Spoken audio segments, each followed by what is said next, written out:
What if तुम लोग असली भगवान की पूजा कर ही नहीं रहे हो? इनसे मिलो, ये है तीर्थ प्रसन्ना और मुझे ऐसे लगता है इसको शायद बचपन में किसी ने सर पे टपली मारी होगी, इसीलिए पॉडकास्ट में जाकर इसे भेकी भेकी बातें करने लगा है। गलती से तुम लोग कुछ ऐसी चीज इनवाइट कर लोगे जो कि वापस जाने का नाम नहीं लेगी। बात तो तूने सही बोली, गलती तो बहुत बड़ी हो गई, लेकिन पॉडकास्ट वाले की, वो भी तुझे बुला के। अब तू क्या लेगा जाने का, घोड़े का मेरे पीछे जो मंदिर है ना, उसका दरवाजा बड़ा है, लकड़ी का है। वही लकड़ी डाल दे तेरे गा।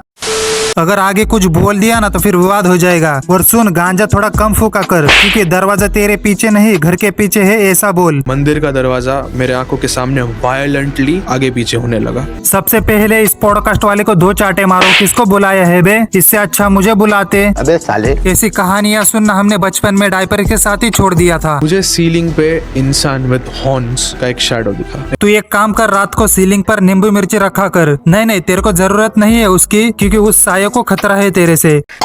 जिनको पता नहीं उनको मैं बताना चाहता हूँ, भाई ने एक बुक लिखी है। हाँ, सही सुना तुमने, भाई ने बुक लिखी है लूसीफर इनोसेंट। बहुत ही अच्छा काम किया भाई तूने, वैसे भी रद्दी में बहुत स्कोप है। लेकिन जब से बुक लिखी है, मैं क्या बताऊँ तुमको, तब से लोग भाई की इतनी तारीफ करने लगे हैं कि तुम खुद सुन लो भाई के मुंह से। लोगों ने थूका लिटरली। क्या यार तीर्थ भाई, मैं इतनी तारीफ करने में लगा था और तुम तो बेइज्जती करने में लगे हो, वो भी खुद की। इसलिए मैंने पहले ही बोला था इस पॉडकास्ट वाले को लगा 2 चाटे। और वो जो मंदिर का दरवाजा था वो हिलने लग गया था। हेलो एमए बंटाई भाई, एक रिक्वेस्ट है तुमसे, वो जो तुम्हारा रोपर डिस्ट्रैक्ट आ रहा है ना, वो डिश तीर्थ भाई पर लाओ जल्दी, क्योंकि सबसे ज्यादा जरूरत तीर्थ भाई को ही है, क्योंकि तीर्थ भाई को सबसे गंदा वाला लूज मोशन हुआ है। बट धीरे धीरे वो आवाज बढ़ रहा था और मुझे लूसीफर की पूरी कहानी मालूम पड़ रही थी। तुम जितने भी लोग वीडियो देख रहे हो ना, एक गंदी गाली मन में सोच ली। अब एक काम करो, दे दो इस नशेड़ी को। तीर्थ भाई नशा थोड़ा कम किया कर, पॉडकास्ट रहने दे, तू घर पे जल्दी जा और सो जा, तुझे नींद की जरूरत है। और एक बात बता, अगर मंदिर का दरवाजा हिल रहा था तो तेरी जगह कोई और होता तो खुद को भाग्यशाली समझता और सोचता यार मुझे तो भगवान के साक्षात दर्शन हो गए। लूसीफर की पूरी कहानी मालूम पड़ रही थी। और ये कौन सा लॉजिक है भाई, मंदिर के आवाज से तुझे लूसीफर की कहानी मालूम पड़ रही थी? माँ खराब हो जाएगा, मैं माँ अम्मा बहन पे आ जाऊंगा मैं। लूसीफर कहाँ से आ गया? किताब भी आई है।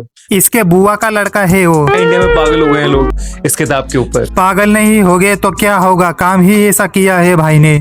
गांडू। ये किताब इंडिया के लिए लिखी नहीं गई थी। भाई कसम से तुझे सम्मानित करने का मन कर रहा है, वो भी चप्पल के हार से, क्योंकि अगर तूने इंडिया के लोगों के लिए किताब नहीं लिखी तो इंडिया में प्रमोट क्यों कर रहा है बावली गेंड?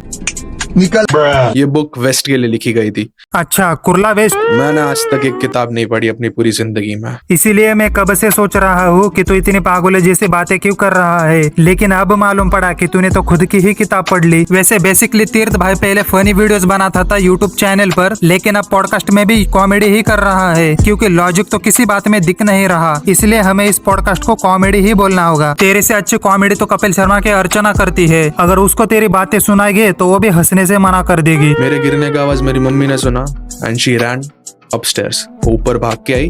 भागकर इसीलिए आई होगी मम्मी, क्योंकि मम्मी को खुशी हुई होगी कि चलो कुछ तो अच्छा हो गया घर में। लेकिन तेरे को देखकर मम्मी हमेशा सोचती होगी यार बहुत बड़ी गलती हो गई मेरे से। तो उन्होंने मुझे डांटा और मैं कुछ बोल ही नहीं पाया, क्योंकि मुझे पता था कि ये मेरी बात नहीं मानने वाले। अरे तीर्थ भाई, जब कुत्ते के लेंडे के नशा करोगे तो कैसे घर वाले तुम्हारी बात मानेंगे?